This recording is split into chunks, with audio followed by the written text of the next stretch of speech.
ಎಲ್ಲ ನನ್ನ ಆತ್ಮೀಯ ವಿದ್ಯಾರ್ಥಿಗಳಿಗೆ ಪ್ರಥಮವಾಗಿ ನಮಸ್ಕಾರಗಳು. ಈಗಾಗಲೇ ಕಳೆದ ತರಗತಿಯಲ್ಲಿ ನಾವುಗಳು ಗದ್ಯ ಭಾಗದಲ್ಲಿ ಕೊಟ್ಟಿರ್ತಕ್ಕಂಥ ಮೊದಲನೇ ಗದ್ಯ ಪಾಠ ಮುಟ್ಟಿಸಿಕೊಂಡವನು ಪಿ ಲಂಕೇಶ್ ಅವರು ಪ್ರಸ್ತುತಪಡಿಸಿದ್ದಾರೆ. ಹಾಗಾದರೆ ಮುಟ್ಟಿಸಿಕೊಂಡಂತಕ್ಕಂಥ ಗದ್ಯ ಭಾಗದಲ್ಲಿ ಬಸಲಿಂಗ ಒಬ್ಬ ಮುಗ್ಧ ಮನುಷ್ಯನಾಗಿದ್ರೂ ಕೂಡ ಜಾತಿಯ ಬಗ್ಗೆ ಭೇದ ಭಾವವನ್ನ ಮಾಡೋದ್ರ ಮುಖಾಂತರವಾಗಿ ತನ್ನ ಮುಂದಿನ ಬದುಕಿನಲ್ಲಿ ಯಾವ ರೀತಿಯ ಸಮಸ್ಯೆಗಳನ್ನ ಎದುರಿಸುವಂತಹ ಪರಿಸ್ಥಿತಿ ನಿರ್ಮಾಣವಾಗುತ್ತದೆ, ಯಾವ ರೀತಿಯ ತಳಮಳ ಮನೋಭಾವನೆ ಆತನಲ್ಲಿ ಮೂಡುತ್ತದೆ ಅಂತಕ್ಕಂಥದ್ದನ್ನು ಕುರಿತು ನಾವುಗಳು ಈ ಮುಟ್ಟಿಸಿಕೊಂಡವರು ಅಂತಕ್ಕಂಥ ಗದ್ಯ ಭಾಗದಲ್ಲಿ ಅಭ್ಯಾಸವನ್ನ ಮಾಡೋದ್ರ ಮುಖಾಂತರವಾಗಿ ಜೊತೆಗೆ ಕಳೆದ ತರಗತಿಯಲ್ಲಿ ಆ ಮುಟ್ಟಿಸಿಕೊಂಡಿರತಕ್ಕಂಥ ಗದ್ಯ ಭಾಗದ ಹಿಂಭಾಗದಲ್ಲಿ ಕೊಟ್ಟಿರ್ತಕ್ಕಂಥ ಪ್ರಶ್ನೆ ಉತ್ತರಗಳ ಬಗ್ಗೆ ಕೂಡ ಕಳೆದ ತರಗತಿಯಲ್ಲಿ ಚರ್ಚೆಯನ್ನ ಮಾಡಿದ್ದೇವೆ. ಹಾಗಾದ್ರೆ ವಿದ್ಯಾರ್ಥಿಗಳೇ, ಇವತ್ತು ಕಾವ್ಯ ಭಾಗದಲ್ಲಿ ಕೊಟ್ಟಿರ್ತಕ್ಕಂಥ ಮೊದಲನೇ ಕಾವ್ಯ ಕದಡಿದ ಸಲಿಲಂ ತಿಳಿಯುವಂಥದ್ದೇ ಅಂತಕ್ಕಂಥ ಕಾವ್ಯದ ಬಗ್ಗೆ ಅಭ್ಯಾಸ ಮಾಡಲಿಕ್ಕೆ ಪ್ರಯತ್ನವನ್ನ ಮಾಡೋಣ. ಮುಖ್ಯವಾಗಿ ಅಭಿನವ ಪಂಪನೆಂದೇ ಬಿರುದಾಂಕಿತರಾಗಿರ್ತಕ್ಕಂಥ ನಾಗಚಂದ್ರರು ಈ ಒಂದು ಕಾವ್ಯವನ್ನ ಪ್ರಸ್ತುತಪಡಿಸುವಂತಹ ಪ್ರಯತ್ನವನ್ನ ಮಾಡಿದ್ದಾರೆ. ಹಾಗಾದ್ರೆ ವಿದ್ಯಾರ್ಥಿಗಳೇ, ಇವತ್ತಿನ ತರಗತಿಯಲ್ಲಿ ಕಾವ್ಯವನ್ನ ಪ್ರಾರಂಭ ಮಾಡೋಕ್ಕಿಂತ ಮುಂಚೆಯಲ್ಲಿ ಕವಿಗಳ ಮತ್ತು ಈ ಒಂದು ಕಾವ್ಯದ ಪರಿಚಯವನ್ನು ಮಾಡಿಕೊಳ್ಳಿಕ್ಕೆ ಪ್ರಯತ್ನವನ್ನ ಮಾಡೋಣ. ಮುಖ್ಯವಾಗಿ ಹಳೆಗನ್ನಡ ಸಾಹಿತ್ಯವು 10ನೇ ಶತಮಾನದ ಪಂಪನಿಂದ ಶಿಖರ ಸ್ಥಿತಿಯನ್ನು ತಲುಪಿ ಅವನು ಹಾಕಿಕೊಟ್ಟ ಮಾರ್ಗದಲ್ಲಿಯೇ ಮುಂದುವರಿತಾ ಇದೆ. ಮುಖ್ಯವಾಗಿ ಕನ್ನಡದ ಆದಿಕವಿ ಪಂಪ ಅಂತಕ್ಕಂಥದ್ದು ನಮ್ಮೆಲ್ಲರಿಗೂ ಕೂಡ ಗೊತ್ತಿರುವಂತಹ ವಿಷಯ. ಅದಕ್ಕಾಗಿ ಹಳೆಗನ್ನಡ ಸಾಹಿತ್ಯವು ಮುಖ್ಯವಾಗಿ 10ನೇ ಶತಮಾನದ ಪಂಪನಿಂದ ಶಿಖರ ಸ್ಥಿತಿಯನ್ನು, ಅತ್ಯಂತ ಮೇಲ್ಮಟ್ಟದ ಸ್ಥಿತಿಯನ್ನು ತಲುಪಿ ಆ ಪಂಪನು ಹಾಕಿಕೊಟ್ಟಿರ್ತಕ್ಕಂಥ ಮಾರ್ಗದಲ್ಲಿ ಸಾಹಿತ್ಯ ಮುಂದುವರಿಯಿತು.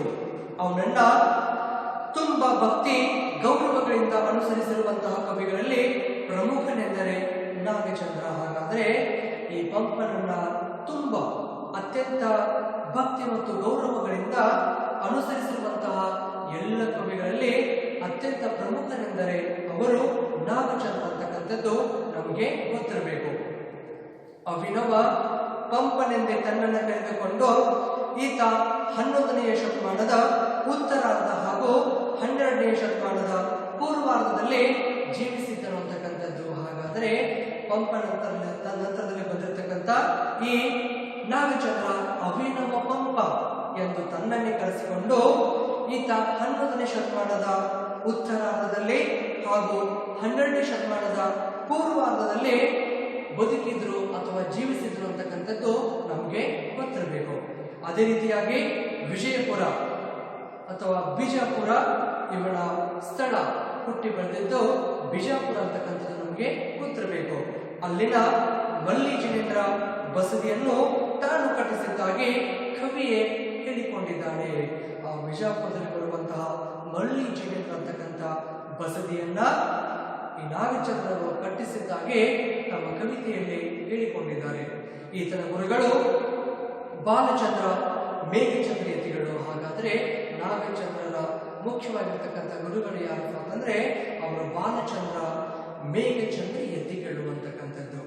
ಚಾಲುಕ್ಯ ಚಕ್ರವರ್ತಿಯಾದ ನಾಲ್ವಡಿ ಸೋಮೇಶ್ವರನ ಅಂದ್ರೆ ಕ್ರಿಸ್ತ ಶಕ 1100ರಿಂದ ಹಿಡಿದು 1126 ಆ ಸಂದರ್ಭದಲ್ಲಿ ಇವನು ನಾಲ್ವಡಿ ಸೋಮೇಶ್ವರನ ಆಶ್ರಯದಲ್ಲಿ ನಾಗಚಂದ್ರ ಇದ್ದನೆಂದು ಕೆಲವು ವಿದ್ವಾಂಸರು ಕೂಡ ಹೇಳಿರ್ತಕ್ಕಂಥ ಸುದ್ದಿಗಳು ಕೇಳಿ ಬಂದಿವೆ. ಆದರೆ ಅದಕ್ಕೆ ಸೂಕ್ತವಾಗಿರ್ತಕ್ಕಂಥ ಆಧಾರಗಳು ಇಲ್ಲವಾಗಿವೆ.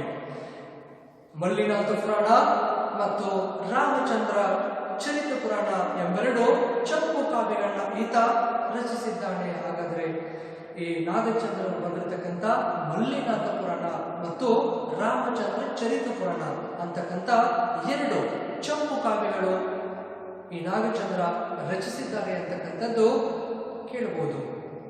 ಮಲ್ಲಿನಾಥ ಪುರಾಣವು 19ನೇ ತೀರ್ಥಂಕರನಾದ ಮಲ್ಲಿನಾಥನ ಕಥೆಯನ್ನ ಒಳಗೊಂಡಿದೆ. ರಾಮಚಂದ್ರ ಚರಿತ ಪುರಾಣವು ಪಂಪ ರಾಮಾಯಣವೆಂಬ ಹೆಸರಿನಿಂದಲೇ ಪ್ರಸಿದ್ಧಿ ಪಡೆದಿದೆ. ಹಾಗಾದರೆ ಇವರು ಬರೆದಿರುವಂತಹ 2 ಚಂಪು ಕಾವ್ಯಗಳು ಮುಖ್ಯವಾಗಿ ಒಂದನೇದು ಮಲ್ಲಿನಾಥ ಪುರಾಣ, ಎರಡನೇದು ರಾಮಚಂದ್ರ ಚರಿತ ಪುರಾಣ. ಹಾಗಾದರೆ ಮಲ್ಲಿನಾಥ ಪುರಾಣವು 19ನೇ ತೀರ್ಥಂಕರನಾಗಿರ್ತಕ್ಕಂಥ ಮಲ್ಲಿನಾಥನ ಕಥೆ ಒಳಗೊಂಡಿದೆ ಹಾಗೂ ರಾಮಚಂದ್ರ ಚರಿತ ಪುರಾಣವು ಪಂಪ ರಾಮಾಯಣವೆಂದು ಹೆಸರಿನಿಂದಲೇ ಪ್ರಸಿದ್ಧಿಯನ್ನು ಪಡೆದಿದೆ ಅಂತಕ್ಕಂಥದ್ದು ನಾವಿಲ್ಲಿ ನೋಡಬಹುದಾಗಿದೆ. ಇದು ನಾಗಚಂದ್ರನಿಗೆ ಕೀರ್ತಿ ತಂದಿದ್ದ ಕಾವ್ಯ. ಹಾಗಾದರೆ ರಾಮಚಂದ್ರ ಚರಿತ ಪುರಾಣವು ನಾಗಚಂದ್ರನಿಗೆ ಒಂದು ವಿಶೇಷವಾಗಿರ್ತಕ್ಕಂಥ ಕೀರ್ತಿ ತಂದು ಕೊಟ್ಟಿದೆ ಅಂತಕ್ಕಂಥದ್ದು ಕೂಡ ನಾವೆಲ್ಲರಿಗೂ ಕೂಡ ಗೊತ್ತಿರಬೇಕು. ಭಾರತಿ ಕರ್ಣಪುರ, ಕವಿತಾ ಮನೋಹರ, ಸಾಹಿತ್ಯ ವಿದ್ಯಾಧರ, ಚತುರ ಕವಿ, ಜನಸ್ಥಾನ ರತ್ನ, ಪ್ರದೀಪ, ಸುಕ್ತಿ ಮುಕ್ತ ವಸಂತ ಮುಂತಾದ ಬಿರುದುಗಳು ಈತನಿಗಿದ್ದವು. ಹಾಗಾದರೆ ಅತ್ಯಂತ ಚಾಣಾಕ್ಷತೆಯನ್ನು ಹೊಂದಿರತಕ್ಕಂಥದ್ದು, ಅತ್ಯಂತ ಸಾಮಾಜಿಕ ಅನುಭವಗಳನ್ನು ಹೊಂದಿರತಕ್ಕಂಥವರು ಈ ನಾಗಚಂದ್ರನಿಗೆ ಮುಖ್ಯವಾಗಿ ಭಾರತಿ ಕರ್ಣಪುರ, ಕವಿತಾ ಮನೋಹರ, ಸಾಹಿತ್ಯ ವಿದ್ಯಾಧರ, ಚತುರ ಕವಿ, ಜನಸ್ಥಾನ ರತ್ನ, ಪ್ರದೀಪ, ಸುಕ್ತಿ ಮುಕ್ತ ವಸಂತ ಹೀಗೆ ಇವುಗಳ ಜೊತೆಗೆ ಹಲವಾರು ಬಿರುದುಗಳನ್ನು ಕೂಡ ಪಡ್ಕೊಂಡಿದ್ರು ಅಂತಕ್ಕಂಥದ್ದು ನಾವು ಇಲ್ಲಿ ನೋಡ್ತಾ ಇದ್ದೀವಿ. ಇಷ್ಟೇನಪ್ಪ ಅಂತಂದ್ರೆ ಈ ನಾಗಚಂದ್ರರವರ ಬಗ್ಗೆ ಕೊಟ್ಟಿರ್ತಕ್ಕಂಥ ಒಂದು ಚಿಕ್ಕ ಪರಿಚಯ. ಅಭಿನವ ಪಂಪಣ್ಣಿದೆ ಕರೆಸಿಕೊಂಡಿರ್ತಕ್ಕಂಥದ್ದು, ಜೊತೆಗೆ ಬಿಜಾಪುರದಲ್ಲಿ ಹುಟ್ಟಿದ್ದು ಬೆಳೆದದ್ದು, ಜೊತೆಗೆ ಯಾರ್ಯಾರ ಆಶ್ರಯದಲ್ಲಿ ಮತ್ತು ಅವರು ಬರೆದಿರ್ತಕ್ಕಂಥ 2 ವಿಶೇಷವಾಗಿರ್ತಕ್ಕಂಥ ಚಂಪು ಕಾವ್ಯಗಳು, ಒಂದೇದು ಮಲ್ಲಿನಾಥ ಪುರಾಣ ಮತ್ತು ರಾಮಚಂದ್ರ ಚರಿತ ಪುರಾಣ ಅಂತಕ್ಕಂಥ 2 ಚಂಪು ಕಾವ್ಯಗಳನ್ನು ಕೂಡ ಬರೆದಿದ್ದಾರೆ ಅಂತಕ್ಕಂಥದ್ದು, ಜೊತೆಗೆ ಯಾವೆಲ್ಲ ವಿವಿಧ ಬಿರುದುಗಳನ್ನು ಕೂಡ ಹೊಂದಿದ್ರು ಅಂತಕ್ಕಂಥದ್ದು ಅವರ ಪರಿಚಯದಲ್ಲಿ ನಾವುಗಳು ತಿಳ್ಕೊಂಡಿದ್ದೇವೆ. ಇಷ್ಟೇನಪ್ಪ ಅಂತಂದ್ರೆ ನಾಗಚಂದ್ರ ಕವಿಗಳ ಒಂದು ಚಿಕ್ಕ ಪರಿಚಯ. ಹಾಗಾದ್ರೆ ವಿದ್ಯಾರ್ಥಿಗಳೇ, ಈ ಕನ್ನಡಿದ ಸಲಿಲಂ ತಿಳಿಬಂದದೆ ಅಂತಕ್ಕಂಥ ಕಾವ್ಯದಲ್ಲಿ ಏನನ್ನ ಅಭ್ಯಾಸ ಮಾಡಿದೆ ಅಂತಕ್ಕಂಥದ್ದು ಪರಿಚಯದಲ್ಲಿ ಆ ಕಾವ್ಯದ ಪರಿಚಯವನ್ನು ಮಾಡಿಕೊಳ್ಳಿಕ್ಕೆ ಪ್ರಯತ್ನವನ್ನ ಮಾಡೋಣ. ಮುಖ್ಯವಾಗಿ ಕದಡಿದ ಸಲಿಲಂ ತಿಳಿಬಂದದೆ. ಕದಡಿದ ಅಂದ್ರೆ ಕಲಕಿ ಹೋಗಿರ್ತಕ್ಕಂಥ, ಸಲಿಲ ಅಂದ್ರೆ ನೀರು, ತಿಳಿಬಂದದೆ ಅಂದ್ರೆ ತಿಳಿಯಾಗುವಂತೆ. ಕಲುಕಿ ಕಲುಷಿತಗೊಂಡಿರ್ತಕ್ಕಂಥ ನೀರು ಯಾವ ರೀತಿಯಾಗಿ ತಿಳಿಯಾಗ್ತಾ ಇದೆ ಅಂತಕ್ಕಂಥದ್ದು, ಅದು ಯಾರ ಮನಸ್ಸು, ಕಲುಷಿತಗೊಂಡಿರ್ತಕ್ಕಂಥ ಮನಸ್ಸು ಯಾವ ರೀತಿಯಾಗಿ ತಿಳಿಯಾಗ್ತಾ ಇದೆ ಅಂತಕ್ಕಂಥದ್ದನ್ನು ಕುರಿತು ನಾವುಗಳು ಈ ಒಂದು ಕಾವ್ಯ ಭಾಗದಲ್ಲಿ ಅಭ್ಯಾಸವನ್ನ ಮಾಡೋಣ. ಕದಡಿದ ಸಲಿಲಂ ತಿಳಿಬಂದದೆ ಎಂಬ ಪ್ರಸ್ತುತ ಕಾವ್ಯ ಭಾಗವು ರಾವಣನ ಮನ ಪರಿವರ್ತನೆಯನ್ನು ಕುರಿತು ಸಂದರ್ಭವನ್ನ ವರ್ಣಿಸುತ್ತದೆ. ಹಾಗಾದರೆ ವಿದ್ಯಾರ್ಥಿಗಳೇ, ಇಲ್ಲಿ ಕೊಟ್ಟಿರ್ತಕ್ಕಂಥ ಈ ಒಂದು ಕಾವ್ಯ ಭಾಗದಲ್ಲಿ ನಾವುಗಳು ರಾವಣ, ನಮಗೆಲ್ಲ ಗೊತ್ತು ರಾವಣ ಯಾರು ಅಂತಕ್ಕಂಥದ್ದು. ಹಾಗಾದರೆ ಆ ರಾವಣ ಮನ ಪರಿವರ್ತನೆಯ ಕುರಿತು, ಆತನ ಮನಸ್ಸು ಯಾವ ಸಂದರ್ಭದಿಂದ ಯಾವ ಸನ್ನಿವೇಶದಲ್ಲಿ ಆತನ ಮನಸ್ಸು ಪರಿವರ್ತನೆಯಾಗ್ತಾ ಇದೆ ಅಂತಕ್ಕಂಥದ್ದನ್ನ ಕುರಿತು ಪ್ರಸ್ತುತ ಆ ಒಂದು ಸಂದರ್ಭವನ್ನ ಈ ಕಾವ್ಯ ಭಾಗದಲ್ಲಿ ಅಭ್ಯಾಸವನ್ನ ಮಾಡುವುದಿದೆ. ಇದನ್ನ ರಾಮಚಂದ್ರ ಚರಿತ ಪುರಾಣದ 14ನೇ ಆಶ್ವಾಸದಿಂದ ಆಯ್ದುಕೊಳ್ಳಲಾಗಿದೆ. ಹಾಗಾದರೆ ರಾಮಚಂದ್ರ ಚರಿತ ಪುರಾಣದ 14ನೇ ಆಶ್ವಾಸದಿಂದ ಈ ಒಂದು ಕಾವ್ಯವನ್ನ ಆಯ್ದುಕೊಳ್ಳಲಾಗಿದೆ. ಇದು ಲೌಕಿಕ ಕಾವ್ಯದಂತೆ ಭಾಸವಾದರೂ, ಮುಖ್ಯವಾಗಿ ಲೌಕಿಕ ಕಾವ್ಯದಂತೆ ಭಾಸವಾದರೂ ವಾಸ್ತವವಾಗಿ ಇದು ಕೂಡ ಧಾರ್ಮಿಕ ಪುರಾಣ. ಇದು ವಾಲ್ಮೀಕಿ ರಾಮಾಯಣದ ಸಂಪ್ರದಾಯದಾಗಿರದೆ ಜೈನ ಧರ್ಮ ರಾಮಾಯಣ ಸಂಪ್ರದಾಯದಾಗಿದೆ. ಮುಖ್ಯವಾಗಿ ಏನಪ್ಪಾ ಅಂತಂದ್ರೆ ವಾಸ್ತವವಾಗಿ ಇದು ಒಂದು ಲೌಕಿಕ ಕಾವ್ಯದಂತೆ ಭಾಸವಾದರೂ ಆದರೆ ಇದು ಮುಖ್ಯವಾಗಿ ಧಾರ್ಮಿಕ ಪುರಾಣವಾಗಿದೆ ಅಂತಕ್ಕಂಥದ್ದು ನಮಗೆ ಗೊತ್ತಿರಬೇಕು. ಅದೇ ರೀತಿ ವಾಲ್ಮೀಕಿಯ ರಾಮಾಯಣ ಸಂಪ್ರದಾಯದ ಆಗಿರದೆ ಇದು ತನ್ನದೇ ಇರತಕ್ಕಂಥ ಜೈನ ಧರ್ಮ ರಾಮಾಯಣ ಸಂಪ್ರದಾಯದಾಗಿದೆ. ಮುಖ್ಯವಾಗಿ ರಾಮಾಯಣದಲ್ಲಿ ನಾವು ವಾಲ್ಮೀಕಿಯ ರಾಮಾಯಣ ಮತ್ತು ಸಂಸ್ಕೃತ ಮತ್ತು ಕನ್ನಡ ರಾಮಾಯಣವನ್ನು ನೋಡ್ತಾ ಇದ್ದೀವಿ. ಸೊ ಈ ರೀತಿಯಾಗಿ ಅದು ವಾಲ್ಮೀಕಿಯ ರಾಮಾಯಣದ ಸಂಪ್ರದಾಯದ ಆಗಿರದೆ ಜೈನ ಧರ್ಮ ರಾಮಾಯಣ ಸಂಪ್ರದಾಯದ್ದು ಈ ಕಾವ್ಯ ಆಗಿದೆ ಅಂತಕ್ಕಂಥದ್ದು ನಮಗೆ ಗೊತ್ತಿರಬೇಕು. ಇಲ್ಲಿನ ರಾಮ ಲಕ್ಷ್ಮಣ ರಾವಣರು ಜೈನ ತ್ರಿಷಷ್ಠಿ ಶಲಾಕಾ ಪುರುಷರು. ರಾಮ ಲಕ್ಷ್ಮಣರು ಬಲದೇವ ವಾಸುದೇವರಾದರೆ ರಾವಣ ಪ್ರತಿ ವಾಸುದೇವ. ವಾಲ್ಮೀಕಿ ರಾಮಾಯಣಕ್ಕೂ ಮತ್ತು ಪಂಪ ರಾಮಾಯಣಕ್ಕೂ ಪ್ರಮುಖವಾದ ವ್ಯತ್ಯಾಸವಿರುವುದು ರಾವಣನ ಪಾತ್ರದಲ್ಲಿ. ಹಾಗಾದರೆ ನಾವೆಲ್ಲ ವಿಚಾರವನ್ನು ಮಾಡಬಹುದು.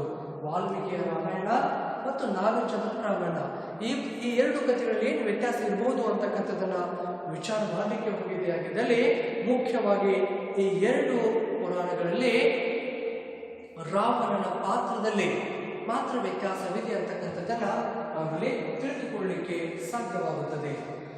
ಮುಂದೆ ರಾಮ ಸೈನ್ಯ ಲಂಕೆಯನ್ನು ಮುಟ್ಟುತ್ತದೆ. ನಾಗಚಂದ್ರ ರಾವಣ ಮೂಲತಃ ಸದ್ಗುಣೋಪೇತನಾದ ಮಹಾಪುರುಷ. ಹಾಗಾದರೆ ನಾಗಚಂದ್ರನು ಅವನ ಪ್ರಕಾರವಾಗಿ ರಾವಣ ಮೂಲತಃ ಮುಖ್ಯವಾಗಿ ಸದ್ಗುಣೋಪೇತನಾದ ಒಳ್ಳೆಯ ಗುಣಗಳನ್ನು ಹೊಂದಿರತಕ್ಕಂಥ ಒಬ್ಬ ಮಹಾಪುರುಷ.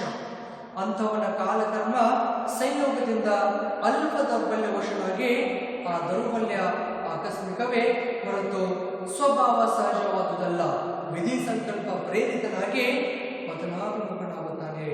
ಹಾಗಾದರೆ ಆ ಒಳ್ಳೆಯ ಸದ್ಗುಣಗಳನ್ನು ಹೊಂದಿರತಕ್ಕಂಥ ಆ ರಾವಣನ ಬದುಕಿನಲ್ಲಿ ಕಾಲಕರ್ಮ ಸಂಯೋಗದಿಂದ ಅಲ್ಪ ದೌರ್ಬಲ್ಯವಶನಾಗಿ ಬೇರೆ ಯಾವುದೇ ಸಣ್ಣ ದೌರ್ಬಲ್ಯಕ್ಕೆ ವಶನಾಗಿ ಆ ದೌರ್ಬಲ್ಯವೇ ಆಕಸ್ಮಿಕವೇ ಹೊರತು ಅದು ಸ್ವಭಾವ ಸಹಜವಾದುದಲ್ಲ, ವಿಧಿ ಸಂಕಲ್ಪ. ಈತನ ಬದುಕಿನಲ್ಲಿ ಒಂದು ವಿಧಿ ಸಂಕಲ್ಪ ಪ್ರೇರಿತನಾಗಿ ಪತನಾಭಿಮುಖನಾಗುತ್ತಾನೆ. ಆ ವಿಧಿ ಪ್ರವೇಶವ ಮುಖಾಂತರವಾಗಿ ಈ ರಾವಣನ ಬದುಕು ಪತನದ ಕಡೆ ಸಾಗ್ತಾ ಇದೆ, ಅಂತ್ಯದ ಕಡೆ ಸಾಗ್ತಾ ಇದೆ. ಅದು ಯಾವ ವಿಧಿ ಅಂತಕ್ಕಂಥದ್ದು ಕಾವ್ಯದಲ್ಲಿ ಅಭ್ಯಾಸವನ್ನ ಮಾಡುವುದಿದೆ. ನಮ್ಮ ಸಹಾನುಭೂತಿ ಅನುಕಂಪೆಗಳಿಗೆ ಪಾತ್ರನಾಗುತ್ತಾನೆ. ಈ ರಾವಣ ಸತ್ಕುಲ ಪ್ರಸುತ, ಜೀನ ಭಕ್ತ, ಅಹಿಂಸಾರತ, ಮಹಾ ಪರಾಕ್ರಮಿ. ಹಾಗಾದರೆ ನಮ್ಮ ಸಹಾನುಭೂತಿ ಅನುಕಂಪಗಳಿಗೆ ಪಾತ್ರನಾಗುತ್ತಾನೆ. ರಾವಣ ಸಹಾನುಭೂತಿ, ಒಳ್ಳೆಯ ಮನಸ್ಸು, ಅನುಕಂಪೆ ಅಂದ್ರೆ ಇನ್ನೊಬ್ಬರ ಕರುಣೆಗೆ ವಿಚಾರವನ್ನು ಮಾಡುವಂತವನು, ಇವುಗಳಿಗೆ ಪಾತ್ರರಾದರೆ ಇದರ ಜೊತೆಗೆ ಈ ರಾವಣ ಸತ್ಕುಲ, ಒಳ್ಳೆಯ ಕುಲವನ್ನು ಹೊಂದಿರತಕ್ಕಂಥವನು, ಜೀನ ಭಕ್ತ, ಒಳ್ಳೆಯ ಜೈನ ಧರ್ಮದ ಭಕ್ತನಾಗಿರ್ತಕ್ಕಂಥದ್ದು, ಅಹಿಂಸಾರತ, ಅಹಿಂಸೆಯನ್ನ ಪಾಲಿಸುವಂತವನು, ಜೊತೆಗೆ ಮಹಾಪರಾಕ್ರಮಿಯು ಕೂಡ ಆ ರಾವಣ ಆಗಿದ್ದ. ವಾಸ್ತವವಾಗಿ ನಿಜವಾಗಿ ಆತ ಭಯಂಕರ ಆಕಾರದ ರಾಕ್ಷಸನಲ್ಲ. ಹಾಗಾದ್ರೆ ನಾವೆಲ್ಲ ವಿಚಾರ ಮಾಡಬಹುದು, ಆ ರಾವಣನ ಕೂಡಲೇ ನಮಗೆಲ್ಲ ರಾಕ್ಷಸ ರೂಪರೇಖೆಗೆ ಬರ್ಬೋದು. ಆದರೆ ಅಷ್ಟು ಭಯಂಕರವಾಗಿರ್ತಕ್ಕಂಥ ರಾಕ್ಷಸನಿಲ್ಲ ಅಂತಕ್ಕಂಥದ್ದು ವಾಸ್ತವವಾಗಿ ನಾಗಚಂದ್ರರು ತಿಳಿಸುವಂತಹ ಪ್ರಯತ್ನವನ್ನ ಮಾಡಿದ್ದಾರೆ. ಅದೇ ರೀತಿಯಾಗಿ ಪರಾಂಗಣ ವಿರತಿ ಎಂಬುದು ರಾವಣನ ಕೈ ಹಿಡಿದ ವೃತ. ಹಾಗಾದ್ರೆ ಈ ರಾವಣನಿಗೆ ಒಂದು ವೃತ್ತ ಕೂಡ ಲಭಿಸಿತ್ತು. ಅದ್ಯಾವುದಪ್ಪ ಅಂತಂದ್ರೆ ಪರಾಂಗಣ ವಿರತಿ. ಅವನ ಅಂತಃಪುರದ ಹೆಣ್ಣುಗಳೆಲ್ಲ ಅವನಿಗೆ ಒಲಿದು ಬಂದವರ ವಿನ ಬಲಾತ್ಕಾರದಿಂದ ತಂದವರಲ್ಲ. ಹಾಗಾದರೆ ಈ ರಾವಣನ ವಿಚಾರಕ್ಕೆ ಹೋಗಿರ್ತಕ್ಕಂಥ ಸಂದರ್ಭದಲ್ಲಿ ಅಂತಃಪುರದ ತನ್ನ ಆಸ್ಥಾನದ ಅಂತಃಪುರದ ಹೆಣ್ಣುಗಳೆಲ್ಲ ಅವನಿಗೆ ಒಲಿದು ಬಂದಿದ್ದು, ಅವನನ್ನು ಮೆಚ್ಚಿ ಬಂದಿದ್ದು ವಿನಃ ಒತ್ತಾಯಪೂರ್ವಕವಾಗಿ ಅಥವಾ ಬಲಾತ್ಕಾರದಿಂದ ತಂದವರಲ್ಲ. ಜೊತೆಗೆ ನಳಕಪೂರನ ಪತ್ನಿ ಉಪರಂಬೆ ಎಂಬುವಳು ತಾನಾಗಿ ಒಲಿದು ಬಂದಾಗ ಅವಳಿಗೆ ಸದುಪದೇಶವನ್ನು ನೀಡಿ ಕಳುಹಿಸಿದುದು ಅವನ ಉದಾತ್ತ ಚರಿತಕ್ಕೆ ನಿದರ್ಶನವಾಗಿದೆ. ಆ ನಳಕಪೂರನ ಪತ್ನಿ ಉಪರಂಬೆ ಈ ರಾವಣನ ಒಲಿದು ಬಂದಿರತಕ್ಕಂಥ ಸಂದರ್ಭದಲ್ಲಿ ಅವಳಿಗೆ ಸದುಪದೇಶ, ಒಳ್ಳೆಯ ಸಂದೇಶ, ಒಳ್ಳೆಯ ವಿಚಾರವನ್ನು ತಿಳಿಸಿ ಅವಳನ್ನ ಕಳುಹಿಸಿದುದು ಇವನ ಉದಾತ್ತ ಗುಣಕ್ಕೆ ಒಂದು ಉದಾಹರಣೆಯಾಗಿದೆ ಅಂತಕ್ಕಂಥ ನಿದರ್ಶನ ಉದಾಹರಣೆಯನ್ನು ಕೂಡ ಇಲ್ಲಿ ಕೊಡ್ತಾ ಇದ್ದಾರೆ. ಇಂತಹ ಮಹಾಸತ್ವನ ಬದುಕಿನಲ್ಲಿ ವಿಧಿ ಪ್ರವೇಶಿಸುತ್ತದೆ. ಅವನ ಅಂತಃಪತನಕ್ಕೆ ಸಂಚು ಹೂಡುತ್ತದೆ. ಹಿಂದೆಂದು ಪರಿಸ್ಥಿತಿಗೆ ಮನಸ್ಸೊಡದವನು ಸೀತೆಗೆ ಮರುಳಾಗ್ತಾ ಇದ್ದಾನೆ. ಹಾಗಾದ್ರೆ ವಿದ್ಯಾರ್ಥಿಗಳೇ, ಇಂತಹ ಒಳ್ಳೆ ಸ್ವಭಾವದ ಒಳ್ಳೆ ಮನುಷ್ಯನ ಬದುಕಿನಲ್ಲಿ ಒಂದು ಚಿಕ್ಕ ವಿಧಿ ಪ್ರವೇಶವಾಗ್ತಾ ಇದೆ. ಅವನ ಅಂಧಪತನಕ್ಕೆ ಸಂಚನ್ನು ಹೂಡ್ತಾ ಇದೆ. ಅಂಧಪತನ ಅಂದ್ರೆ ಅವನ ಸಂಪೂರ್ಣ ನಾಶಕ್ಕೆ ಅಥವಾ ಅಂಧಪತನಕ್ಕೆ ಸಂಚು ಹೂಡ್ತಾ ಇದೆ. ಹಿಂದೆಂದು ಪರಿಸ್ಥಿತಿ ಬೇರೆ ಹೆಣ್ಣಿಗೆ ಮನಸೋಲದವನು ಇವತ್ತು ಸೀತೆಗೆ ಮರುಳಾಗ್ತಾ ಇದ್ದಾನೆ. ಸೀತೆಯನ್ನು ಪಡ್ಕೊಳ್ಬೇಕು ಅಂತಕ್ಕಂಥ ಆಸೆಯನ್ನು ಪಡ್ತಾ ಇದ್ದಾನೆ. ಅವಳನ್ನ ಅಪಹರಿಸ್ತಾ ಇದ್ದಾನೆ. ಅವಳನ್ನ ವಶಕ್ಕೆ ತೆಗೆದುಕೊಳ್ತಾ ಇದ್ದಾನೆ. ನಂತರದಲ್ಲಿ ಪ್ರಮದವನದಲ್ಲಿ ಸೆರೆ ಇಡ್ತಾನೆ. ಅವಳನ್ನು ಒಲಿಸಿಕೊಳ್ಳಲು ಮಾಡಿದ ಎಲ್ಲ ಪ್ರಯತ್ನಗಳು ವಿಫಲವಾಗುತ್ತವೆ. ಹಾಗಾದ್ರೆ ವಿದ್ಯಾರ್ಥಿಗಳೇ, ಪರಿಸ್ಥಿತಿಗೆ ಎಂದು ಮನಸೋಲದವನು ಆ ಸಂದರ್ಭದಲ್ಲಿ ಸೀತೆಯನ್ನು ಪಡ್ಕೊಳ್ಬೇಕು ಅಂತಕ್ಕಂಥದ್ದು ಸೀತೆಗೆ ಮರುಳಾಗ್ತಾ ಇದ್ದಾನೆ. ಜೊತೆಗೆ ಅವಳನ್ನ ಅಪಹರಿಸಿ ಪ್ರಮದ ವನದಲ್ಲಿ ಇಡ್ತಾ ಇದ್ದಾನೆ. ಜೊತೆಗೆ ಅವಳನ್ನ ಒಲಿಬೇಕು ಅಂತಕ್ಕಂಥ ವಿಚಾರದಿಂದ ಎಷ್ಟೋ ಪ್ರಯತ್ನಗಳು ಮಾಡಿದ್ರು ಕೂಡ ಆ ಎಲ್ಲ ಪ್ರಯತ್ನಗಳು ವಿಫಲವಾಗಿರ್ತಕ್ಕಂಥ ಸಂದರ್ಭಗಳನ್ನು ಕೂಡ ನಾವುಗಳು ಈ ಒಂದು ಕಾಲ ಭಾಗದಲ್ಲಿ ಅಭ್ಯಾಸವನ್ನ ಮಾಡೋದಿದೆ. ಆದ್ರೆ ಮುಂದೆ ರಾಮ ಸೇನೆ ಲಂಕೆಯನ್ನು ಹೋಗ್ತಾ ಇದೆ. ಆ ಸೀತೆಯನ್ನು ಯಾವಾಗ ರಾಮನ ಅಪಹರಿಸ್ತಾ ಇದ್ದಾನೆಯೋ ಅಂದಿನಿಂದ ಆ ಸಂದರ್ಭದಿಂದ ಆ ರಾಮನ ಎಲ್ಲ ಸೈನ್ಯ ಲಂಕೆಯನ್ನ ಸುತ್ತುವರಿತಾ ಇದೆ, ಮುತ್ತುತ್ತಾ ಇದೆ. ವಿಜಯಕ್ಕಾಗಿ ರಾವಣ ಈ ರಾಮ ಮತ್ತು ಲಕ್ಷ್ಮಣ ಜೊತೆ ಯುದ್ಧದಲ್ಲಿ ಗೆಲ್ಲಬೇಕು, ವಿಜಯವನ್ನು ಸಾಧಿಸಬೇಕು ಅಂತಕ್ಕಂಥ ವಿಚಾರವಾಗಿ ಆ ರಾವಣ ಬಹುರೂಪಿಣಿ ವಿದ್ಯೆಯನ್ನ ಸಾಧಿಸಲು ಜೀನಾಲಯದಲ್ಲಿ ಅನನ್ಯ ಭಕ್ತಿಯಿಂದ ಪೂಜಾ ಮಾಡಲಾಗ್ತಾ ಇದ್ದಾನೆ. ಹಾಗಾದರೆ ಈ ರಾಮ ಮತ್ತು ಲಕ್ಷ್ಮಣನ ಸೋಲಿಸಿ ಅವರಿಂದ ವಿಜಯವನ್ನು ಸಾಧಿಸಬೇಕು ಅಂತಕ್ಕಂಥ ವಿಚಾರದಿಂದ ಜೀನಾಲಯದಲ್ಲಿ ಅನನ್ಯ ಭಕ್ತಿಯಿಂದ ಪೂಜಾ ಮಗ್ನನಾಗಿ ಬಹುರೂಪಿಣಿ ವಿದ್ಯೆಯನ್ನು ಪಡೆದುಕೊಳ್ಳಿಕ್ಕೆ ಪ್ರಯತ್ನವನ್ನು ಪಡ್ತಾ ಇದ್ದಾನೆ. ಆ ವಿದ್ಯೆಯು ಪ್ರತ್ಯಕ್ಷವಾಗ್ತಾ ಇದೆ. ಆದರೆ ಅನನ್ಯ ಅತ್ಯಂತ ಭಕ್ತಿಯಿಂದ ಆ ಬಹುರೂಪಿಣಿ ವಿದ್ಯೆಯನ್ನು ಪಡ್ಕೊಳ್ಳಿಕ್ಕೆ ಪ್ರಯತ್ನ ಪಟ್ಟಾಗ ಆ ಬಹುರೂಪಿಣಿ ವಿದ್ಯೆ ಅಲ್ಲಿ ಪ್ರತ್ಯಕ್ಷವಾಗಿ ಹೇಳ್ತಾ ಇದೆ. ರಾಮ ಲಕ್ಷ್ಮಣನ ಮಾತ್ರ ತಾನು ಕೊಲ್ಲಲಾರನೆಂದು ಹೇಳ್ತಾ ಇದೆ. ಆದರೂ ಕೂಡ ರಾವಣ ಎದೆಗುಂದದೆ ಧೈರ್ಯವನ್ನು ಕಳೆದುಕೊಳ್ಳದೆ ಯುದ್ಧ ಸನ್ನದ್ಧನಾಗ್ತಾ ಇದ್ದಾನೆ. ಆದರೆ ಅನನ್ಯ ಅತ್ಯಂತ ಭಕ್ತಿಯಿಂದ ಜೀನಾಲಯದಲ್ಲಿ ಪೂಜಾ ಮಗ್ನನಾಗಿರ್ತಕ್ಕಂಥ ಸಂದರ್ಭದಲ್ಲಿ ಆ ಬಹುರೂಪಿಣಿ ವಿದ್ಯೆ ಪ್ರತ್ಯಕ್ಷವಾಗಿ ಆ ರಾವಣ ಹೇಳ್ತಾ ಇದೆ, ನಾನು ರಾಮ ಮತ್ತು ಲಕ್ಷ್ಮಣನ ಮಾತ್ರ ಕೊಲ್ಲಿಕ್ಕೆ ಸಾಧ್ಯವಿಲ್ಲ ಅಂತಕ್ಕಂಥ ಮಾತನ್ನ ಹೇಳ್ತಕ್ಕಂಥ ಸಂದರ್ಭದಲ್ಲಿ ಆ ರಾಮನ ಎದೆಗುಂದದೆ ಧೈರ್ಯವನ್ನು ಕಳೆದುಕೊಳ್ಳದೆ ಆ ರಾಮ ಮತ್ತು ಲಕ್ಷ್ಮಣ ಜೊತೆ ಯುದ್ಧಕ್ಕೆ ಸಿದ್ಧತೆಯನ್ನ ಮಾಡಿಕೊಳ್ತಾ ಇದ್ದಾನೆ. ಜೊತೆಗೆ ಅದಕ್ಕೆ ಮುನ್ನ ಸೀತೆಯನ್ನು ನೋಡಲು ಹೋಗುತ್ತಾನೆ. ಆದರೂ ತನಗೆ ಬಹುರೂಪಿಣಿ ವಿದ್ಯೆ ಸಿದ್ಧಿಸಿರುವುದಾಗಿಯೋ ಅದರ ಸಹಾಯದಿಂದ ರಾಮ ಮತ್ತು ಲಕ್ಷ್ಮಣರನ್ನ ಕೊಲ್ಲುವುದಾಗಿಯೋ ತನ್ನ ಮಗಳು ಒಲಿಯಬೇಕೆಂದು ಹೇಳುತ್ತಾಳೆ. ಆ ಸಂದರ್ಭದಲ್ಲಿ ಯುದ್ಧದ ಸಿದ್ಧತೆಯನ್ನು ಮಾಡಿಕೊಂಡಿರ್ತಕ್ಕಂಥ ಸಂದರ್ಭದಲ್ಲಿ ಸೀತೆಯನ್ನ ಭೇಟಿಯಾಗಿ ಬರಬೇಕು, ಸೀತೆಯನ್ನು ನೋಡಬೇಕು ಅಂತಕ್ಕಂಥ ವಿಚಾರದಿಂದ ಪ್ರಮದ ವನಕ್ಕೆ ಹೋಗಿ ಅಲ್ಲಿ ಸೀತೆಗೆ ಹೇಳ್ತಾ ಇದ್ದಾನೆ, ತನಗೆ ಬಹುರೂಪಿಣಿ ವಿದ್ಯೆ ಸಿದ್ಧಿಯಾಗಿದೆ, ಬಹುರೂಪಿಣಿ ವಿದ್ಯೆ ಪ್ರಾಪ್ತಿಯಾಗಿದೆ. ಅದಕ್ಕಾಗಿ ಆ ಬಹುರೂಪಿಣಿ ವಿದ್ಯೆಯ ಸಹಾಯದಿಂದ ನಾನು ರಾಮ ಮತ್ತು ಲಕ್ಷ್ಮಣರನ್ನ ಕೊಲ್ಲುವುದಾಗಿ ಹೇಳಿದಾಗ, ತನಗನ್ನು ಒಲಿಯಬೇಕು ಎಂಬ ವಿಚಾರದಿಂದ ಹೇಳಿದಾಗ ಸೀತೆ ದುಃಖ ಭಾರದಿಂದ ಮೂರ್ಛೆ ಹೋಗ್ತಾ ಇದ್ದಾಳೆ. ಆ ವಿಷಯವನ್ನು ಕೇಳಿದ ನಂತರದಲ್ಲಿ ಅತ್ಯಂತ ಗಂಡನ ಮೇಲೆ ಪ್ರೀತಿಯನ್ನು ಹೊಂದಿರತಕ್ಕಂತಹ ಸೀತೆ ಇನ್ನೇನು ಈ ರಾಮ ಮತ್ತು ಲಕ್ಷ್ಮಣನ ಕೊಲ್ಲಿ ಬಿಡಬಹುದು ಅಂತಕ್ಕಂಥ ವಿಚಾರದಿಂದ ಆ ದುಃಖದ ವಿಷಯಗಳು, ಆ ಸೀತೆಯ ಕಿವಿಗೆ ಪ್ರವೇಶ ಮಾಡಿದಾಗ ಆ ಸೀತೆ ದುಃಖನ ತಡೆದುಕೊಳ್ಳಲಿಕ್ಕೆ ಆಗದಿರ್ತಕ್ಕಂಥ ವಿಚಾರವಾಗಿ ಅಲ್ಲಿ ಸೀತೆ ಮೂರ್ಛೆ ಹೋಗ್ತಾ ಇದ್ದಾಳೆ. ಸೀತೆಯ ಮನೋದಾರ್ಢ್ಯವನ್ನು, ದೀನಾವಸ್ಥೆಯನ್ನು ನೋಡಿದ ರಾವಣ ಅವನ ಚಿತ್ತ ಪರಿವರ್ತನೆ ಮಾಡ್ತಾ ಇದೆ. ಸೀತೆಯನ್ನು ಪಡ್ಕೊಳ್ಬೇಕು, ಅವರನ್ನ ಪಡ್ಕೊಳ್ಬೇಕು ಅಂತಕ್ಕಂಥ ವಿಚಾರದಿಂದ ಎಷ್ಟೆಲ್ಲ ಪ್ರಯತ್ನಗಳ ಮಾಡಿದರೂ ಕೂಡ ಆ ಸೀತೆ ಇವನು ಹೇಳಿರ್ತಕ್ಕಂಥ ವಿಚಾರವಾಗಿ ಯಾವಾಗ ಮೂರ್ಛೆ ಹೋಗ್ತಾ ಇದ್ದಾಳೆ, ಯಾವಾಗ ದೀನಾವಸ್ಥೆ ತಲುಪ್ತಾ ಇದ್ದಾಳೆ, ಅದೆಲ್ಲ ಅವಳ ಪರಿಸ್ಥಿತಿಯನ್ನ ಕಂಡು ರಾವಣನ ಮನಸ್ಸು ಪರಿವರ್ತನೆ ಆಗ್ತಾ ಇದೆ. ರಾವಣ ಚಿತ್ತ ಪರಿವರ್ತನೆ ಮಾಡ್ತಾ ಇದೆ. ಆತನ ಮನಸ್ಸಿನ ಒಲಿಯುವಂತ ಏನು ಭಾವನೆ ಇದೆಯಲ್ಲ, ಅದು ಬದಲಾಗುವಂತ ದಾರಿಯನ್ನ ಕಾಣ್ತಾ ಇದೆ. ಮಾಡಿದ ಅಕಾರ್ಯಕ್ಕಾಗಿ ತೀವ್ರ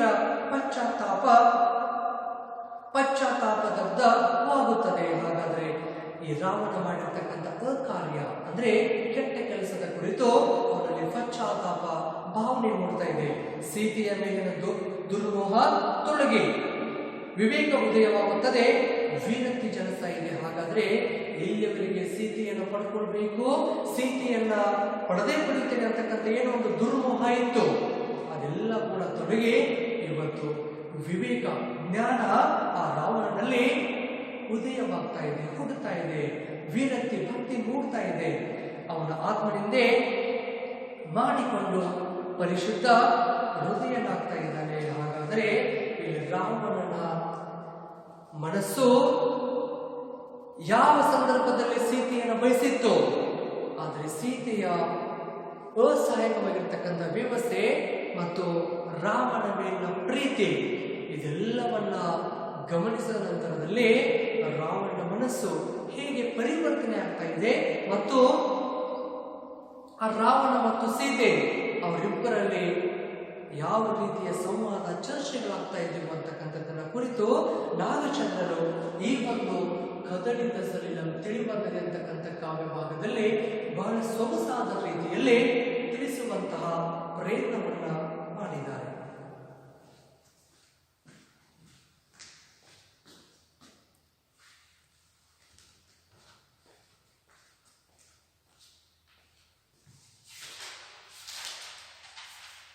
ಹಾಗಾದರೆ ಕಾವ್ಯದ ಪ್ರಾರಂಭದ ಕಡೆ ಗಮನವನ್ನು ಕೊಡೋಣ. ಮುಖ್ಯವಾಗಿ ಕದಡಿದ ಅಂದ್ರೆ ಕಲುಕಿರುವುದ, ಸಲಿಲ ಅಂದ್ರೆ ನೀರು, ತಿಳಿವಲ್ಲದೆ ಅಂದ್ರೆ ತಿಳಿಯಾಗುವುದು ಅಂತಕ್ಕಂಥ ಅರ್ಥವಾಗುತ್ತದೆ. ಮೊದಲನೇದಾಗಿ ಯಾವುದೇ ಗದ್ಯ ಪಾಠ ಇರ್ಬೋದು, ಕಾವ್ಯ ಭಾಗ ಇರ್ಬೋದು, ಅದನ್ನು ಅಭ್ಯಾಸ ಮಾಡುವುದಕ್ಕಿಂತ ಮುಂಚೆ ಅಭ್ಯಾಸವನ್ನು ಮಾಡುವಂತ ಸಂದರ್ಭದಲ್ಲಿ ಕೊಟ್ಟಿರ್ತಕ್ಕಂಥ ಅದರ ಶೀರ್ಷಿಕೆ, ಅದರ ಅರ್ಥವನ್ನು ತಿಳ್ಕೊಳ್ಬೇಕಾಗಿರ್ತಕ್ಕಂಥದ್ದು ಅವಶ್ಯಕವಾಗಿರ್ತದೆ. ಅದಕ್ಕಾಗಿ ಕದಡಿದ ಸಿಲ್ಲ ತಿಳಿಬಂದಿದೆ ಅಂದರೆ ಇಲ್ಲಿ ಕಲುಕಿ ಹೋಗಿರ್ತಕ್ಕಂಥ ನೀರು ತಿಳಿಯಾಗುವಂತೆ ಅಂತಕ್ಕಂಥ ಅರ್ಥ ಇಲ್ಲಿ ಆಗುತ್ತದೆ. ಹಾಗಾದರೆ ಕಾವ್ಯ ಭಾಗದ ಪ್ರಾರಂಭದಲ್ಲಿ ಏನ್ ಹೇಳ್ತಾ ಇದ್ದಾರೆ ಅಂತಕ್ಕಂಥದ್ದು ನೋಡೋಣ. ಜೈನ ಕವಿಗಳ ಕಾವ್ಯ ಚಿಂತನೆ ಕುತೂಹಲಕರವಾದದ್ದು. ಪ್ರಕೃತಿಯ ಎಲ್ಲ ವ್ಯಾಪಾರಗಳ ಹಿಂದೆ ಅಗೋಚರ ಶಕ್ತಿಯ ಕೈವಾಡವಿರುವುದು ಜೈನ ಧಾರ್ಮಿಕ ಕೃತಿಗಳ ಚಿಂತಿಸಿವೆ ಅಂತಕ್ಕಂಥದ್ದು. ಮುಖ್ಯ ಏನಪ್ಪಾ ಅಂತಂದ್ರೆ ನಾಗಚಂದ್ರರು ಜೈನ ಕವಿಗಳು, ಅವರ ಒಂದು ಚಿಂತನೆ ಅತ್ಯಂತ ಕುತೂಹಲಕಾರಿ ಅಥವಾ ಆಶ್ಚರ್ಯಕರವಾಗಿರ್ತಕ್ಕಂಥದ್ದು ಅಂತ ಹೇಳಿ ಹೇಳ್ಬೋದು. ಪ್ರಕೃತಿಯ ಎಲ್ಲ ವ್ಯಾಪಾರ ಆಗು ಹೋಗುಗಳ ಹಿಂದೆ ಅಗೋಚರ ಕಣ್ಣಿಗೆ ಕಾಣದಿರ್ತಕ್ಕಂಥ ಒಂದು ಶಕ್ತಿಯ ಕೈವಾಡ ಇರುತ್ತದೆ ಅಂತಕ್ಕಂಥದ್ದು ಜೈನ ಧರ್ಮದ ಕೃತಿಗಳು ಚಿಂತಿಸ್ತಾ ಇದ್ದಾವೆ. ಈ ರೀತಿಯಾಗಿ ಚಿಂತನೆಯನ್ನು ಮಾಡ್ತಾ ಇದ್ದಾವೆ. ನಾಗಚಂದ್ರನು ಚಿತ್ರಿಸಿರುವಂತಹ ಉದಾತ್ತ ನಾಯಕನಾದ ರಾವಣನು ಕಟ್ಟುನಿಟ್ಟಿನಿಂದ ಪರಾಂಗಣ ವೃತಧಾರಿಯಾದವನು. ಖರದೂಷಣ ನನ್ವಿಗೆಂದು ಹೊರಟವನು ಸೀತೆಯ ರೂಪಕ್ಕೆ ಮಾರು ಹೋಗಿ ತನ್ನ ವ್ಯಕ್ತಿತ್ವವನ್ನ ಅಧೋಗತಿಗೆ ಇಳಿಸಿಕೊಳ್ಳುವುದು ಕವಿಯ ಪ್ರಕಾರ ಇದು ವಿಧಿ ಲಿಖಿತ. ಮುಖ್ಯ ಏನಪ್ಪಾ ಅಂತಂದ್ರೆ ಪರಾಂಗಣ ವಿರತಿ ಅಂತಕ್ಕಂಥ ವೃತವನ್ನ ಪಡೆದುಕೊಂಡಿರ್ತಕ್ಕಂಥದ್ದು, ಜೊತೆಗೆ ಖರದೂಷಣರ ನೆರವಿಗೆ ಎಂದು ಹೊರಟವನು. ಆ ಹೊರಟಿರ್ತಕ್ಕಂಥ ಸಂದರ್ಭದಲ್ಲಿ ಸೀತೆಯ ಸೀತೆಯ ರೂಪಕ್ಕೆ, ಸೀತೆಯ ಸೌಂದರ್ಯಕ್ಕೆ ಮಾರು ಹೋಗಿ ತನ್ನ ವ್ಯಕ್ತಿತ್ವವನ್ನ ಅಧೋಗತಿಗೆ, ಅಂತಪತನಕ್ಕೆ ಇಳಿಸಿಕೊಳ್ಳುವುದು ಅದು ಕವಿಯ ಪ್ರಕಾರ ಈ ಒಂದು ಸಂದರ್ಭ ಅದು ರಾವಣನ ವಿಧಿಲಿಖಿತ ಅಂತಕ್ಕಂಥದ್ದು ಹೇಳ್ತಾ ಇದ್ದಾರೆ. ದೃಢಚಿತ್ತ ವ್ಯಕ್ತಿ ಸಾಮರ್ಥ್ಯಕ್ಕೆ ಹೊರತಾದ ಅದೃಶ್ಯ ಶಕ್ತಿಯ ಕೈವಾಡ ರಾವಣನಂತಹ ಅಸಾಧಾರಣ ಪುರುಷನನ್ನು ಅವನತಿಯತ್ತ ನೂಕಿ ಬಿಡುತ್ತದೆ ಅಂತಕ್ಕಂಥದ್ದು.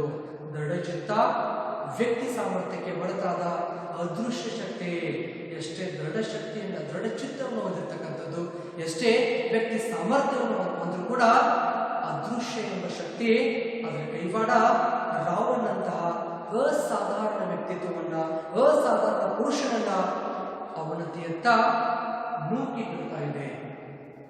ಮಾನವತೆ ಮತ್ತು ದಾನವತೆ ಎರಡಕ್ಕೂ ಕೂಡ ಅವನ ಅಂತರ್ಯದಲ್ಲಿ ಜಾಗವಿದೆ. ಹಾಗಾದರೆ ನಾಗಚಂದ್ರರ ಈ ಒಂದು ಜೈನ ರಾಮಾಯಣದಲ್ಲಿ ರಾವಣ ಬಗ್ಗೆ ಪ್ರಶಂಸ ಮಾಡಿರ್ತಕ್ಕಂಥದ್ದನ್ನ ನಾವಿಲ್ಲಿ ನೋಡ್ತಾ ಇದ್ದೇವೆ. ಸೊ ಮುಖ್ಯವಾಗಿ ಇಲ್ಲಿ ನಾಗಚಂದ್ರ ತಿಳಿಸ್ತಾ ಇದ್ದಾರೆ, ಆ ಮಾನವತೆ ಮತ್ತು ದಾನವತೆ ಎರಡೂ ಕೂಡ ಈ ರಾವಣ ಮನಸ್ಸಿನಲ್ಲಿ ಜಾಗ ಇದೆ ಅಂತಕ್ಕಂಥದ್ದು ಹೇಳ್ತಾ ಇದ್ದಾರೆ. ಅವನತಿ ಮತ್ತು ಉನ್ನತಿ ಈ ಎರಡು ವ್ಯಕ್ತಿಯ ನಡೆಯನ್ನೇ ಅವಲಂಬಿಸುತ್ತವೆ ಅಂತಕ್ಕಂಥದ್ದು. ಒಂದು ಅವನತಿಯಾಗಿರ್ಬೋದು ಅಥವಾ ಒಂದು ಉನ್ನತಿಯಾಗಿರ್ಬೋದು, ಇವೆರಡೂ ಕೂಡ ಆತನ ನಡತೆಯನ್ನೇ ಅಥವಾ ವ್ಯಕ್ತಿತ್ವವನ್ನೇ ಅವಲಂಬಿಸುತ್ತವೆ ಅಂತಕ್ಕಂಥದ್ದು ನಾವಿಲ್ಲಿ ನೋಡಬಹುದಾಗಿದೆ. ಉನ್ನತಿಯ ಶಿಖರದಲ್ಲಿರುವವನು, ಅತ್ಯಂತ ಉನ್ನತ ಶ್ರೇಣಿಯಲ್ಲಿರುವವನು ಅವನತಿಯ ಅಂಚಿಗೆ ಸರಿದು ಬಿಡಬಲ್ಲ, ಹಾಗೂ ಅವನತಿ ಅಂಚಿನಲ್ಲಿರುವವನು ಅತ್ಯಂತ ಉನ್ನತ ಸ್ಥಾನಕ್ಕೆ ಕೂಡ ಏರಬಲ್ಲ. ಅದಕ್ಕಾಗಿ ಮರಿವಿನ ಪ್ರತಿಕ್ರಿಯೆಯು ಸೀತಾ ಅಪಹರಣಕ್ಕೆ ಕಾರಣವಾದರೆ ಆ ಅರಿವಿನ ಪ್ರತಿಕ್ರಿಯೆಯು ಸೀತೆಯನ್ನ ರಾಘವನಿಗೆ ಒಪ್ಪಿಸುವ ಮನ ಪರಿವರ್ತನೆಗೆ ಕಾರಣವಾಗುತ್ತದೆ. ಯಾವ ಸಂದರ್ಭದಲ್ಲಿ ಮರೆವು ಅಥವಾ ಅಕಾರ್ಯ ಪ್ರಕಾರವಾಗಿ ಆ ರಾವಣ ಸೀತೆ ಅಪಹರಣವನ್ನ ಮಾಡಿದ, ಸೀತೆಯನ್ನು ವಶಕ್ಕೆ ಪಡೆದುಕೊಂಡ, ಆದರೆ ಅರಿವಿನ ಪ್ರಕ್ರಿಯೆ ಯಾವಾಗ ಅರಿವು ಮೂಡ್ತಾ ಇದೆ ಆ ಸಂದರ್ಭದಲ್ಲಿ ಈ ಸೀತೆಯನ್ನ ರಾಘವ ಅಂದ್ರೆ ರಾಮನಿಗೆ ಒಪ್ಪಿಸುವಂತಹ ಒಂದು ಮನ ಪರಿವರ್ತನೆಯು ಕೂಡ ಕಾರಣವಾಗುತ್ತದೆ ಅಂತಕ್ಕಂಥದ್ದು ತಿಳಿಸ್ತಾ ಇದ್ದಾರೆ. ಸೀತೆಯನ್ನ ಅಪಹರಿಸಿದಾಗ ಕುರುಚಿತಗೊಂಡಿದ್ದ ರಾವಣನ ಮನವೆಂಬ ಕೊಳ ಪಶ್ಚಾತ್ತಾಪಗೊಂಡಾಗ ತಿಳಿಯಾಗಿ ನಿರ್ಮಲಗೊಳ್ಳುವುದನ್ನ ದುಷ್ಟತನ ಹುಟ್ಟಿನಿಂದ ಬರುವುದಿಲ್ಲ, ಕಡೆತನಕ ನಿಲ್ಲುವುದೂ ಇಲ್ಲ ಎಂಬುದನ್ನ ನಾಗಚಂದ್ರ ಪ್ರಸ್ತುತ ಕಾವ್ಯ ಭಾಗದಲ್ಲಿ ನೃತ್ಯವಾಗಿ ಚಿತ್ರಿಸಿದ್ದಾನೆ. ಹಾಗಾದರೆ ಆ ನಾಗಚಂದ್ರರು ಕಾವ್ಯವನ್ನ ಪ್ರಾರಂಭ ಮಾಡುವುದಕ್ಕಿಂತ ಮುಂಚೆ ಕೊನೆಗೆ ಒಂದು ವಾಕ್ಯವನ್ನು ಹೇಳ್ತಾ ಇದ್ದಾರೆ. ಏನಪ್ಪಾ ಅಂತಂದ್ರೆ, ಸೀತೆಯನ್ನು ಅಪಹರಿಸಿದಾಗ ಕುಲುಷಿತಗೊಂಡಿರ್ತಕ್ಕಂಥ, ಅತ್ಯಂತ ಕುಲುಷಿತಗೊಂಡಿರ್ತಕ್ಕಂಥ ಆ ರಾವಣ ಮನವೆಂಬ ಕೊಳ ಈಗ ಪಶ್ಚಾತ್ತಾಪಗೊಂಡಾಗ, ಅರಿವು ಮೂಡಿದಾಗ ತಿಳಿಯಾಗಿ ನಿರ್ಮಲಗೊಳ್ಳುವುದನ್ನ ಮತ್ತು ದುಷ್ಟತನ ಅಂತಕ್ಕಂಥದ್ದು ಅಥವಾ ಕೆಟ್ಟತನ ಅಂತಕ್ಕಂಥದ್ದು ಇದು ಹುಟ್ಟಿನಿಂದ ಬರುವುದಲ್ಲ, ಹುಟ್ಟಿನಿಂದ ಬರುವಂಥದ್ದು ಅಲ್ಲ, ಜೊತೆಗೆ ಕಡೆಯ ತನಕ ನಿಲ್ಲುವುದು ಕೂಡ ಇಲ್ಲ ಎಂಬುದನ್ನ ನಾಗಚಂದ್ರ ಪ್ರಸ್ತುತ ಕಾವ್ಯ ಭಾಗದಲ್ಲಿ ಹೃದಯವನ್ನು ಮುಟ್ಟುವ ರೀತಿಯಲ್ಲಿ ಕಾವ್ಯ ವಿಷಯವನ್ನ ಈ ಒಂದು ಕಾವ್ಯದಲ್ಲಿ ತಮಗೆ ಚಿತ್ರಿಸುವಂತಹ ಪ್ರಯತ್ನವನ್ನ ಮಾಡಿದ್ದಾರೆ ಅಂತಕ್ಕಂಥದ್ದು ನಾವಿಲ್ಲಿ ಕಾವ್ಯದ ಪರಿಚಯದಲ್ಲಿ ನೋಡಿದ್ದೇವೆ. ಹಾಗಾದ್ರೆ ವಿದ್ಯಾರ್ಥಿಗಳೇ, ಇವತ್ತಿನ ತರಗತಿಯಲ್ಲಿ ಕದಳಿದ ಶೈಲಂ ತಿಳಿವದೆ ಅಂತಕ್ಕಂಥ ಕಾವ್ಯವನ್ನ ಪ್ರಸ್ತುತಪಡಿಸಿರುವಂತಹ ನಾಗಚಂದ್ರ ಕವಿಗಳು ಮತ್ತು ಕಾವ್ಯದಲ್ಲಿ ತಿಳಿದುಕೊಳ್ಳುವಂತಹ ಅದರ ಪರಿಚಯವನ್ನು ಕೂಡ ಮಾಡಿಕೊಂಡಿದ್ದೇವೆ. ಹಾಗಾದರೆ ಕಾವ್ಯವನ್ನ ಮುಂದಿನ ತರಗತಿಯಲ್ಲಿ ಅಭ್ಯಾಸ ಮಾಡಲಿಕ್ಕೆ ಪ್ರಯತ್ನವನ್ನ ಮಾಡೋಣ. ಅಲ್ಲಿವರೆಗೆ ನಮಸ್ಕಾರ.